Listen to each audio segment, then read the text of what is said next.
52 مثال زد اگر دلاردار میبینم مثال میگه 70 یا 65 همین میگم میگن اینجا دو میگه مقصد 652 54 خریده فروختن این دایده نشه مثال 100 دلار میخری 200 دلار میفروشی حجم کم ده مثال این خیلی مقصد هم دلاردار میبینم این میگه این کورس نمیشه این بالانس مجبور میکنه بالانس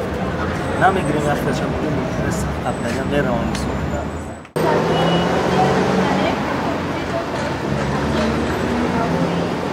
دلار شما میدونید که حاضر در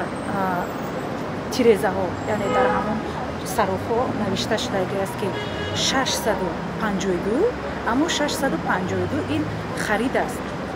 خرید نمیتونید با 650 حال آنکه 654 هم هست 654 هم خرید کرده نمیتونید تو 700 رفته است من فکر میکنم که همین دلار پست و بلند کردنش این به بانک ملی ما وابستگی دارد اگر در بانک ملی ما دلار زیاد باشه چقدر بگم شما وقتی که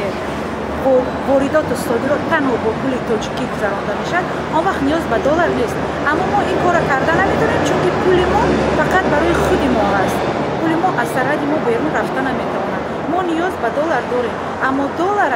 خود فروشنده هایی که صرافان هستند آنها پس بلند میکنند اگر چنده که اونجا نوشته است اون نوشته فکر من همیشه یک رویکی است با رویکی کار انجام نمیاد